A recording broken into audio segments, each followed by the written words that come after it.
Ikhlas adalah sebuah ilmu tertinggi dalam kehidupan manusia. Mengungkapkannya begitu mudah, tapi menjalankannya tentu letih dan juga perih. Ketika kita sampai pada pemahaman tentang ikhlas, kita sampai pula pada gambaran tentang Sang Maha Kuasa, Sang Maha Memberi, dan Sang Maha Mengetahui.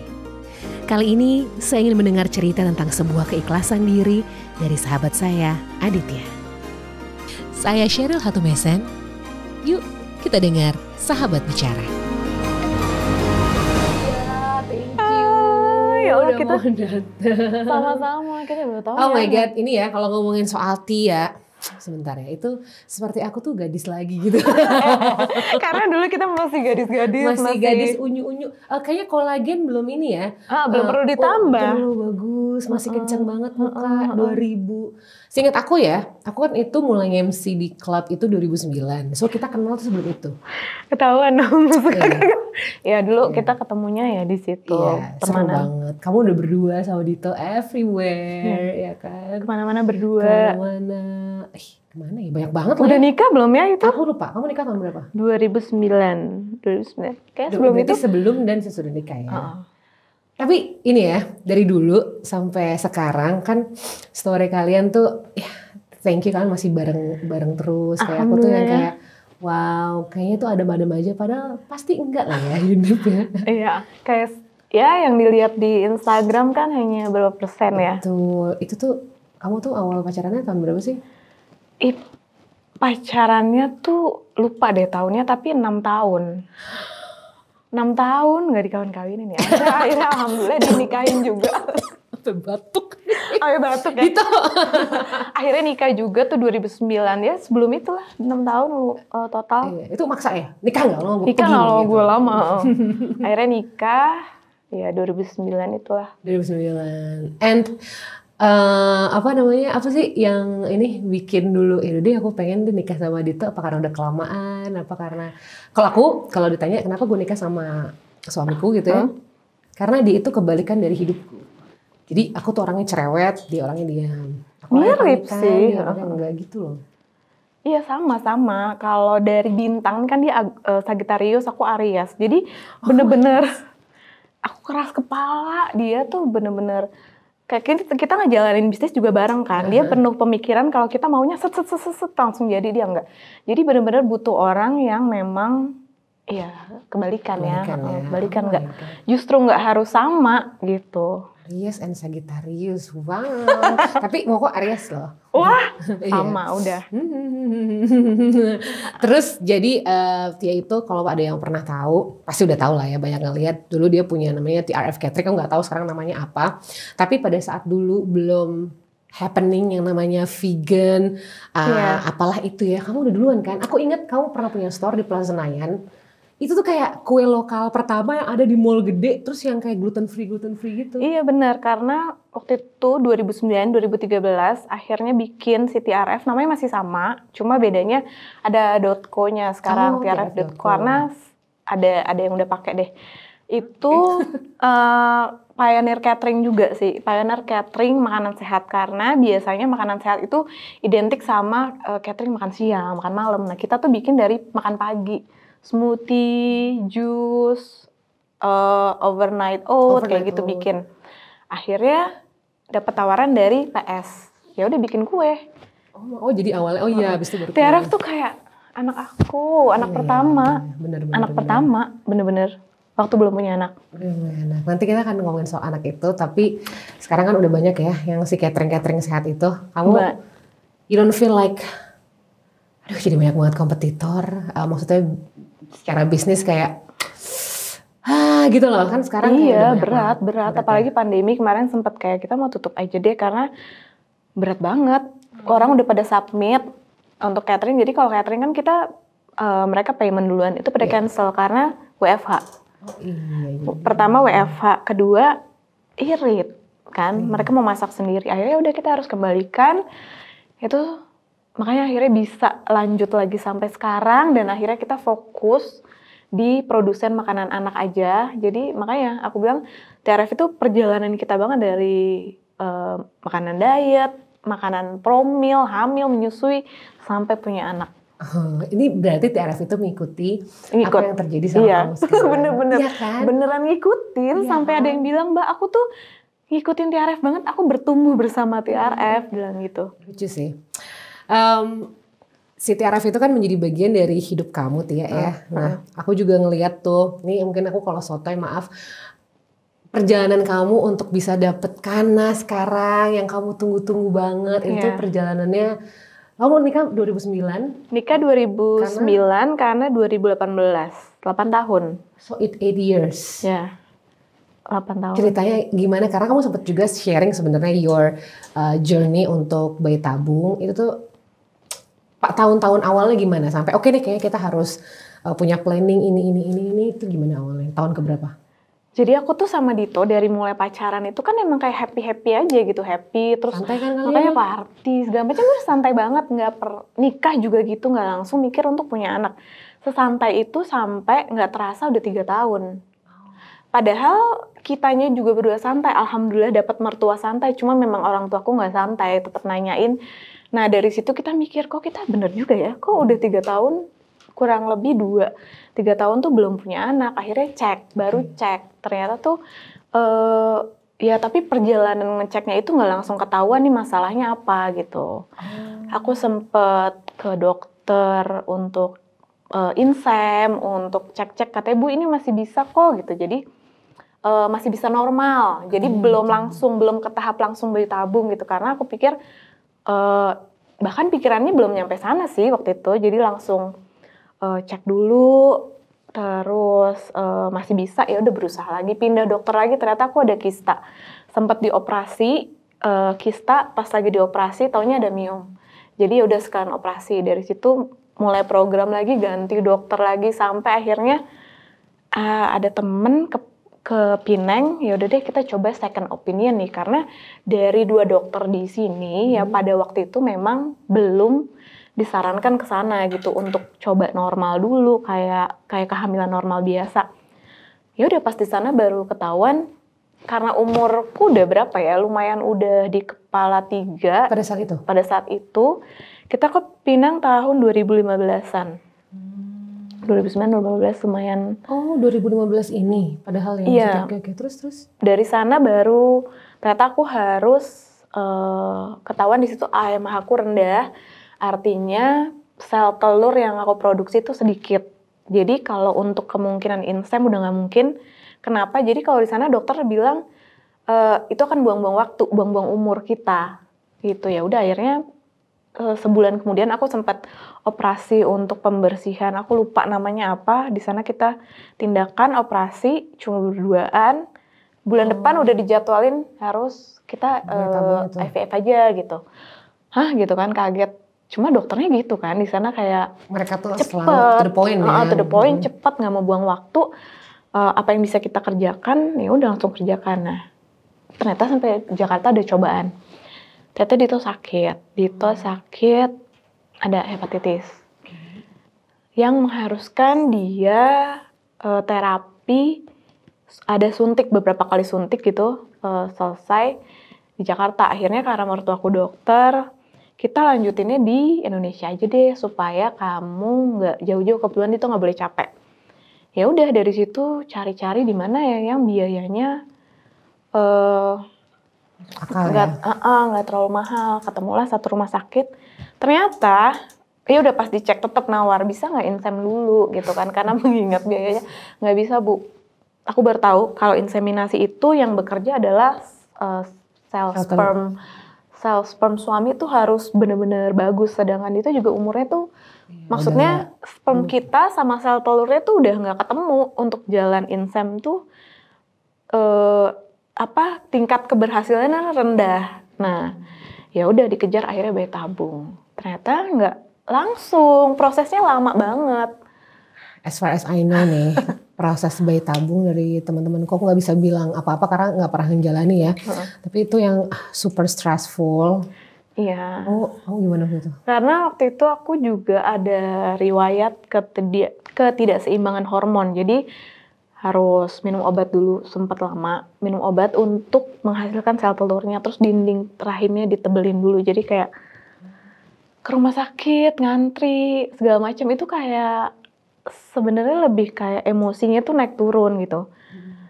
Happy ya udah mau proses nih bayi tabung, ternyata mundur lagi gitu. Jadi perjalanan yang sebenarnya mungkin untuk prosesnya sih nggak apa-apa gitu, tapi lebih ke mental sih ngerasanya. Karena capek. Pasti. Capek bolak-balik, terus oh ya kayaknya bisa deh di USG kayaknya telurnya mungkin ada deh gitu. Oke, kita mulai besok deh. Ternyata besok kondisinya beda lagi gitu. Dan itu ngaruh ke mental kita. Di saat tadinya kita happy aja tuh gitu. Tadinya kita biasa aja santai, tapi pressure ternyata makin gede. Ya kan orang-orang mulai tahu, mulai nanya. Walaupun mertua aku alhamdulillah nggak pernah nanya sekalipun. Orang yang terdekat gitu. Karena beliau kan dokter ya. Iya. Ya, ini Fai juga udah almarhum ya. Jadi mertuanya Tia itu salah satu dokter yang sangat dihormati lah, dokter paru, dan kemarin berpulangnya juga karena COVID. Iya. Dan itu cukup lumayan ini kayaknya buat kalian ya. Iya, berat sih karena itu deket banget kan. Dia tuh deket banget dan ya kayak kehilangan support karena dia benar-benar kita waktu kita akhirnya mau berobat nih ke Pinang gitu. Karena beliau sendiri juga karena mungkin tahu nggak pernah nanya, jadi mereka juga kayak ya udah oke gitu, tapi nggak bisa bantu kalau di sana. Nah kalau di sini bisa kasih support moral, terus juga kalau ada apa-apa kita bisa tanya gitu. Long story short, akhirnya bayi tabung oke. Udah sampai ke pengambilan namanya OPU, singkatannya itu ovulation pick up. Jadi sel telur yang udah stimulasi, dimatengin bisa diambil. Itu sih aku inget banget lagi dibius total. Dibius total. Begitu buka mata, kok ada Dito ya sama dokternya berdiri di samping aku. Kenapa ya? Ternyata telurnya nggak bisa diambil. Padahal telurnya cuma satu. Maksudnya mungkin buat orang lain bisa punya telur yang banyak atau misalnya cepet gitu dapat telur. Tapi buatku untuk ngedapetin satu telur tuh susah ternyata gitu kan. Akhirnya jadi kalau diinget-inget tuh selalu keingetan apa. Terus akhirnya Dito bilang, maaf ya Bu, kata dokternya, ternyata telurnya pas dibuka itu cuma cangkangnya. Jadi nggak ada isinya. Dan cuma cangkangnya. Kita ulang lagi ya gitu. Oke, jadi aku ulang lagi prosedur dari awal. Jadi dari pertama kali diputuskan kita akan bayi tabung sampai ke proses embrio transfer itu hampir 1 tahun. Hampir 1 tahun, lumayan lama. Akhirnya telur aku nggak juga nambah. Bu, akhirnya bisa nih, ya udah kita embrio transfer aja ya 1. Ya udah akhirnya hari itu proses embrio transfernya ya di situ ada harapan ya. Aku ngerasanya sih kayak aku udah hamil gitu kan, yang bener-bener ngejaga di rumah, namanya 2 weeks waiting. Jadi setelah embrio transfer kita harus nunggu 2 minggu untuk tahu apakah berkembang atau enggak. Ya udah pas 2 minggu setelah itu, Bu maaf gitu, aku masih biasa aja pas di ruangan dokter, tapi begitu keluar, aku udah gak bisa ngomong apa-apa. Ternyata Dito lebih, jadi Dito ternyata lebih breakdown lagi. Lebih breakdown karena ya kayak udah, ya itu harapan kita satu-satunya, maksudnya 1 embrio yang dinanti lama akhirnya bisa juga, oke gitu ya udah. Tapi aku langsung kayak cari pelarian sih, aku pengen main ya gitu, aku langsung pergi sama teman-teman. Ternyata Dito butuh waktu lama untuk memproses semuanya. So what happened with you pada setelah itu? Yang pasti capek banget sampai kita bilang, oke, kita mau sampai kapan kayak gini gitu kan, kalau memang belum rezekinya untuk dikasih gitu kan, ya nggak apa-apa, oke kita coba lagi ya nanti 1 kali lagi, karena bayi tabung kan mahal ya. Apalagi dengan kondisi aku yang harus berkali-kali OPU gitu kan. Akhirnya kita punya target kalau misalnya kita mau coba kita 1 kali lagi, tapi untuk sekarang kita fokusnya coba istirahat dulu deh. Aku sampai ngeganti doa, bukan ngeganti, karena aku berpikir gini, banyak teman-teman yang pasangan lain yang udah lebih lama, gimana ya cara mereka bisa ngelewatin ini. Jadi waktu itu aku cuma bilang, gimana caranya, aku sekarang udah bukan nggak pengen punya anak, doanya gimana caranya ikhlas, bisa menerima dan pasrah. Ya kalau memang belum saatnya atau memang enggak, gimana cara ngelewatinnya gitu.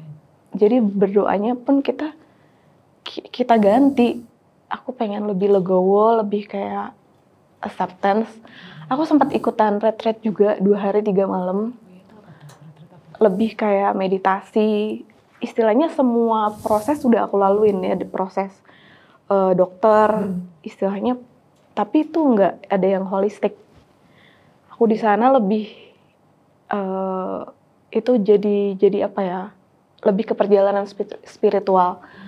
Karena aku diajarin meditasi, gimana caranya ngobrol sama womb kita. Oh iya? Iya, di situ aku ngerasa, oh iya selama ini tuh punya anak tuh apakah ini kemauan aku aja? Aku nggak tahu, ternyata kalau memang badan aku nggak bisa atau badan aku emang ada sesuatu. Nah di meditasi itu aku bener-bener nggak pegang handphone, nggak berhubungan dengan dunia luar. Di sana bener-bener yoga, makan sehat, terus kita setiap hari meditasi, singing bowl, lebih kayak menerima diri sendiri. Jadi di situ aku jadi momen, ya udah aku memaafkan diriku, aku menerima diriku, aku kayak let go kayak gitu. Jadi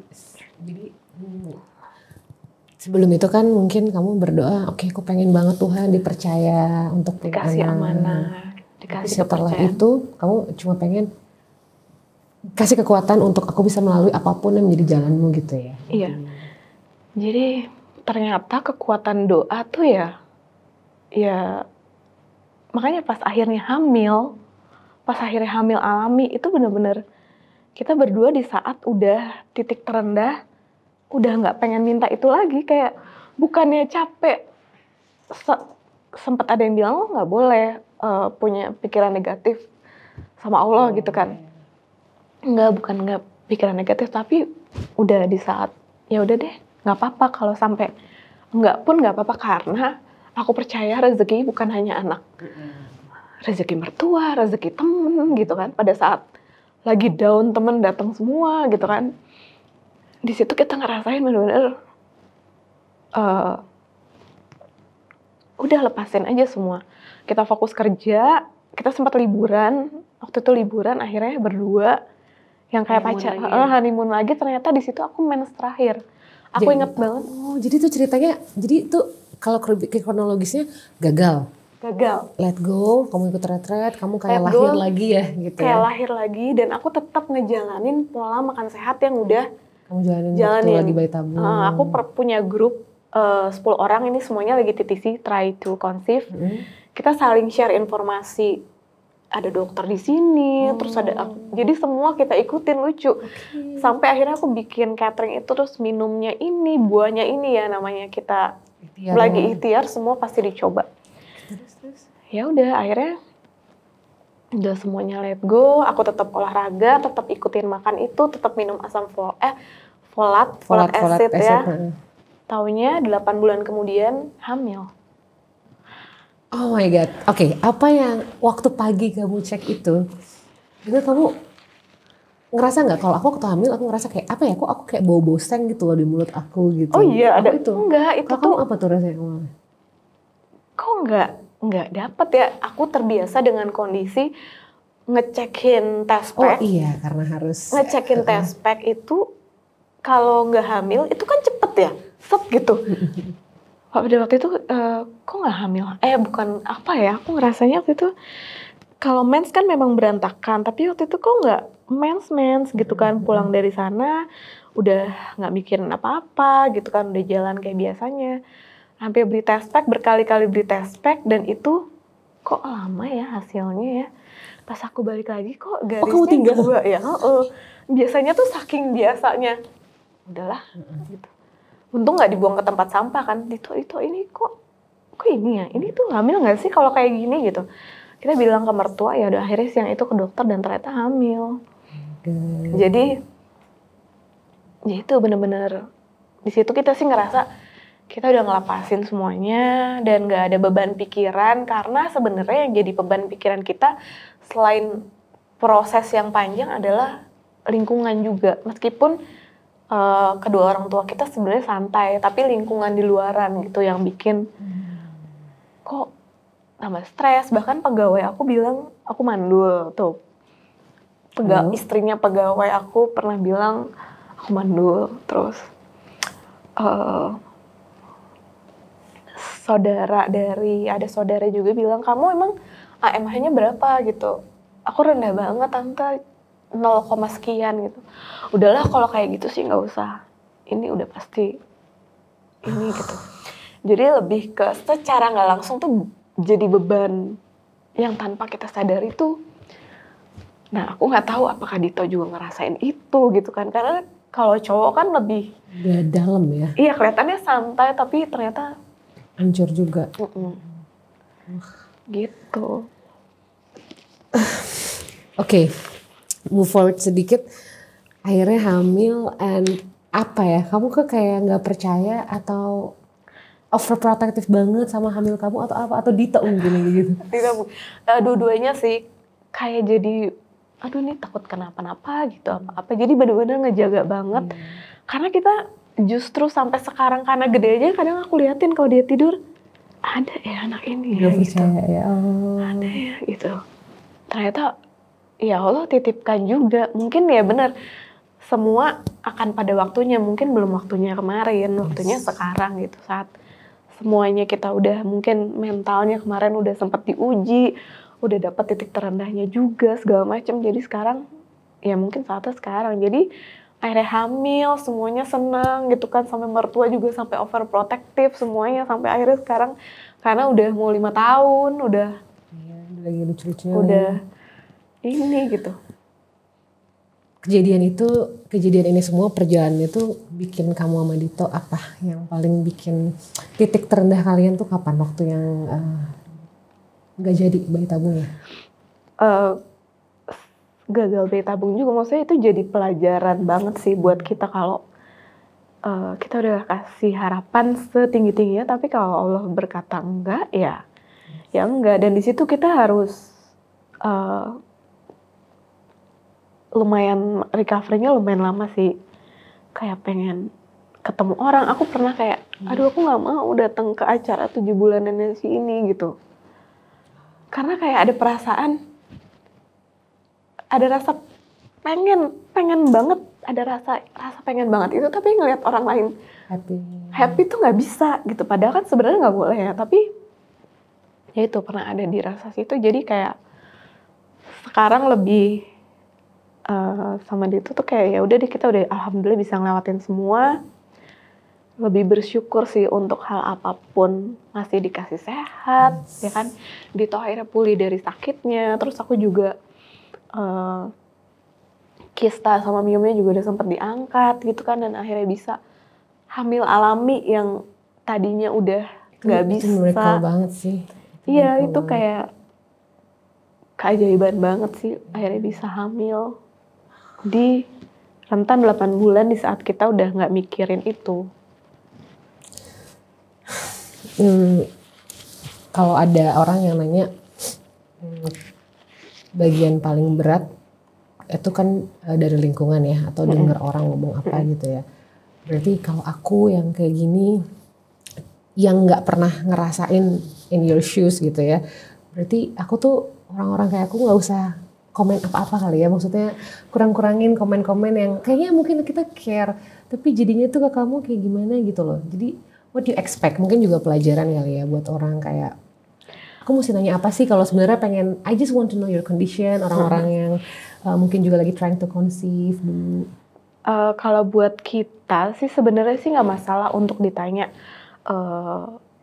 kapan punya anak atau lagi berusaha apa, tapi ada satu hal yang sebenarnya harusnya nggak diucapkan kayak tadi ya, misalnya mandul atau apa, itu kan ya kita, karena kondisi ini tuh bukan kita yang mau loh gitu, itu kan udah dari sana. Jadi sebenarnya buat teman-teman yang lagi berusaha ya diperlakukan kayak biasa aja sih, kayak biasa aja, karena deep inside mereka punya anak tuh jadi bener-bener suatu kebahagiaan banget. Sebenarnya jadi ibu. Iya. Cita-cita aku tuh pengen nganterin sekolah, pengen nganterin les. Aku kemarin lihat status kamu bilang apa namanya? Kok cita-cita aku tuh cetek banget deh, cuma pengen nyepangin anak sekolah, dan orang mungkin ngeliatnya kayak itu tuh simple. Iya, itu orang nggak tahu seberapa dahsyatnya untuk nyepangin, punya mimpi nyepangin anak mau sekolah. Iya, karena ya itu rata-rata impian ibu-ibu yang titisis kayak gitu. Karena buat mereka tuh ya pengen ngerasain hal itu, karena kita nunggunya kan bertahun-tahun ya. Kalau alhamdulillah ada yang dikasih rezeki 1-2 tahun udah hamil, mungkin hanya waktunya aja mereka bisa ngerasain waktu yang lebih cepat. Tapi buat kita tuh satu hal yang sensitif kayak gitu. Jadi jangan pernah mengecilkan mimpi seorang titis yang pengen jadi ibu gitu. Benar sih. Now you are a mother, apa yang merubah kamu sekarang? Karena tuh ternyata waktu titisi tuh cobaannya beda lagi sama jadi ibu. Jadi ibu tuh kayak ternyata ya berat juga ya, bukan pekerjaan yang gak ada resign lagi mudah, gak ada resign gitu ya. Namanya manusia tuh kadang-kadang gak pernah puas. Waktu titisi pengen punya anak, begitu punya anak gak ada waktu untuk berdua, fokusnya di anak gitu. Tapi ya jadi belajar sama dia gimana jadi kesabaran lagi, gimana jadi oh iya ya, belajar semuanya deh, karena kayak udah jadi guru aku gitu. Yes, guru kehidupan ya kan. Belajar tentang oh caranya ibu kayak gini, parenting tuh kayak gini, semuanya nggak ada ininya, nggak ada guide-nya. Betul. Aku setuju sih, kalau kita pas udah jadi ibu, bukan kita yang ngajarin sih, tapi kita belajar banyak. Iya, belajar. Kita belajar banyak. Apalagi kan parenting is the art of letting go. Iya. Buat aku ya gak sih? Iya. Terus kalau orang-orang suka nanya nambah lagi, nanya gitu. suka nanya, tapi balik lagi. Aku kalau sama Dito sempat mau nambah lagi, tapi mengingat kondisi, jadi kayaknya kemarin aja baru kita putuskan kayaknya kita fokus untuk ngurusin satu anak aja gitu. Meskipun sebenarnya kalau 2 anak enak ya ada temennya gitu atau apa, tapi sekarang kayaknya 1 aja deh. Kalau misalnya ada yang nanya, lo belum nambah lagi, coba dirasakan perjuangannya. Karena buat kita dikasih akhirnya alhamdulillah 1 aja tuh udah bersyukurnya luar biasa. Gitu, kalau memang nanti dikasih yang kedua ya iya nggak apa-apa, tapi maksudnya ya sekarang nih begini dulu lah gitu ya. Karena dulu. bukan finansial aja nih, bukan waktu, mental nih udah benar-benar kena banget waktu itu. Dan tanggung jawab, karena kan begitu melahirkan, kita harus tanggung jawab juga sama sampai dia. Terus aku tuh suka melo gitu kan, ya ampun kita punya anak, aku hamil umur 35, beda 6 tahun sama Dito. Sekarang umur mau 40 masih punya balita. Aku tuh suka, ya ampun nanti bisa nggak ya nemenin sampai besar. Jadi pikirannya tuh udah beda lagi, udah kesana. Jadi fokusnya sekarang gimana semuanya bisa sehat, bisa terus ada nemenin sampai besar gitu. Iya sih, aku juga mikirnya gitu. Pokoknya kita selama-lama mungkin bisa hidup dengan cara hidup sehat, sebanyak-banyak mungkin cari uang untuk bisa beli asuransi. Iya yang dipikirin ya udah itu untungnya. Apa yang kau pengen ngomongin sama Kana kalau one day Kana tuh nonton video ini, gak tau gimana ya pas Kana gede gitu loh, apa gitu, kamu kan satu video mungkin anggap aja Kana bakal nonton ini pas gede, apa ya?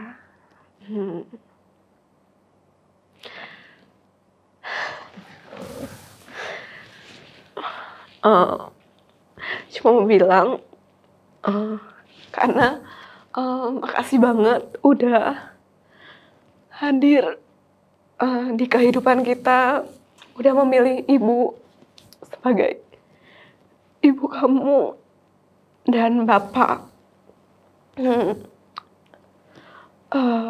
Kalau karena lihat ini nanti udah gede, apa ya?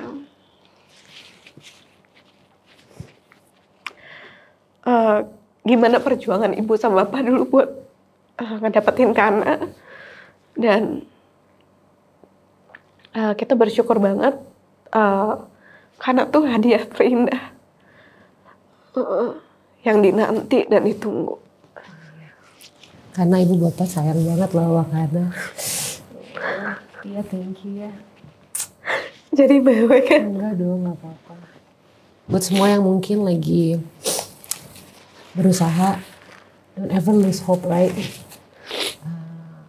Tuhan tahu yang terbaik, dan di waktunya Tuhan mungkin itu ngomongnya klise tapi ternyata rasain sendiri ya. Aku pernah ngerasain kalau kok aku belum hamil, aku kapan? Tapi ternyata kalau dibilang belum waktunya, ya belum waktunya, benar, klise. Oke, sebelum udahan, satu hal, apa yang bisa membuat kamu kuat, ada harapan ketika nggak ada harapan? Support system sih, support system suami, keluarga, sama teman-teman. Karena aku tuh suka banget main, suka banget main. Ya, dari muda main mulu kan. Beda banget sama Dito, sekarang makin tua dia makin introvert gitu kan. Jadi aku tuh ambivert, jadi seneng banget main meskipun udah main tuh keluarga energinya terkuras, tapi support system yang bikin kita lupa sejenak sama masalah-masalah kita tuh. Yang penting aku bisa main. Tuh karena ibu doyan main loh. Karena main sama ibu ya. Sama Luna ya main ya. Main ya. Ya. Thank you darling. Ya terima kasih. Ya Allah.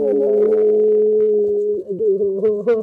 Makasih lah udah gak cerita. Iya. Ibu Kana. Ibu Kana.